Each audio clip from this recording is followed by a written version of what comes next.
I'm here with Jenny Barnett Rohrs from Craft Test Dummies, and she's got a great idea for a stencil resist technique. So Jenny, take us away. Excellent. Julie, I'm so excited to share this with you. We're going to embrace our inner child and use crayons, watercolors, and our stencils to create the scrapbook page. We're also going to do some die cutting, and we're going to use the negative space and the positive space to create our mat and title kind of all in one. And you are the magician with the die cut machine, so will you help me out with that? So I'm going to head over to the machine, and I think you brought the designs, right? Do-do-do. So I'm just going to take this USB, and you've already uploaded the design, so I'm going to put it right into the machine if I can put it in the right way. There you go.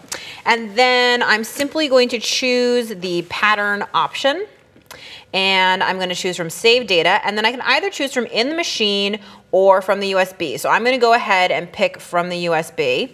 And then once I scroll through the designs in the USB, I can see the one that you have there just for me.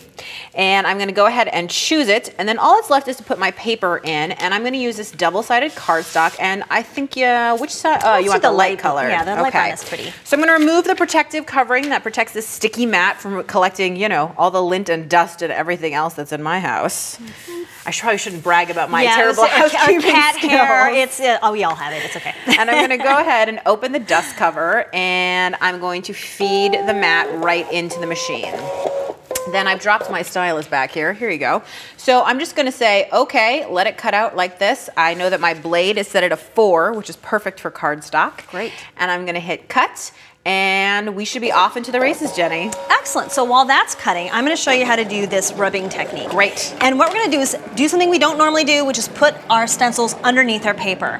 You're just going to lay this on top. By the way, this is cardstock weight, and I think it's like 110. Now we're going to take some wax crayons. And these ones I like because they are like little pebbles. But I was about to say, I thought it was candy. No, don't eat it. Crayon. It wouldn't be tasty, trust me. But what you're going to want to do is if you have just like your broken crayons around your house, just remove the wax and then use a flat side to create this rubbing. And you see how quickly and fun it is. I can't believe that the stencil comes right up through that paper. Right, I would never thought that cardstock would be thin enough to let that happen. Yeah, you would think, oh my gosh, the cardstock is so thick. So you can also use white, but I've used these colors. Now what we're going to do is get out our watercolors, again, embracing the inner child, and we're going to add some color on top. And I can see, by the way, that you've pre-wet those watercolors. Yes, and I do like grown-up watercolors in that these have a little bit of sparkle and shimmer to them too. Now, if you've got plain old watercolors, that's great. If you also have, you know, some spray inks, feel free to use your spray inks. Anything that's water-based will work. I can even use a little bit of water to help move things around. Then what we're going to do is take a little wet paper towel or a baby wipe, and we're just going to move that around. And you can pounce it, you can buff it a little bit, but you see that the crayon's coming right up through. Now, does it have to be damp or soaking, or how wet does it have to be? I have a tendency to work kind of wet because that's me, but you're going to set this aside and let it dry anyway, and it'll flatten right back out. So you just want enough color so that those wax rubbings will resist. And when it's done, it's going to look like this. That's great, although it doesn't look exactly like that because I noticed you did something fancy. I did. You can, again, use your inner child and get those pretty fun decorative edge scissors, or you can use your regular scissors to just trim it out. Or you could cut it in the die cutting machine too for something fancy. Oh, that'd be fun. Yeah. So speaking of die cutting, why don't we grab that? It's done, exactly. So let's just let the machine release the mat. I'm going to pull it out. Ooh. And I know this is always the most exciting part, isn't it? So there you go. And I know that this is what you need for the title, I believe. Right. So here, this one's kind of almost done. You already have one that's done. Right. And what I've done is I've adhered my background paper. I've used the positive, or the letters, to actually create the ginger along the bottom. But then what we're going to do is cut this down. You can use scissors or a trimmer to make the photo mat. Oh, not this one. This one. There you go.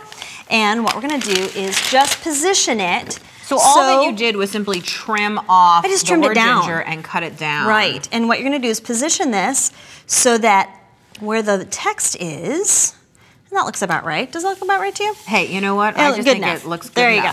So now you can see the yellow is going to come through here, but then you've got those pretty designs here. That's a great idea, and it just takes advantage of your layout. Positive and negative spaces. And then I'm going to add my little photo of my wee dog Ginger because she is my best pal. She's like my studio assistant. Is she a tiny dog? She's about 17 pounds, a cockapoo. Wow. So she's with me all the time. So when I'm crafting, she's there. And now I'm just gonna add some little flat back pearls for bullet points.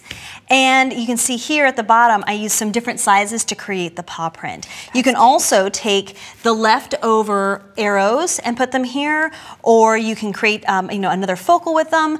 I just think it's fun to use both the negative and the positive spaces on the same layout. I agree. And then, you have all these great little scraps left over too for all sorts of other cutting, painting, decorating. Cards, tags, mixed media. Yes. Can we play some more? Yeah, I know. The thing that I always think is like, once you have your stuff out, I can totally see taking the leftovers and making it into a card right then and there because you already know it's coordinated and it's ready to go. Absolutely. Jenny, this was so fantastic. Thanks, Thank you so much.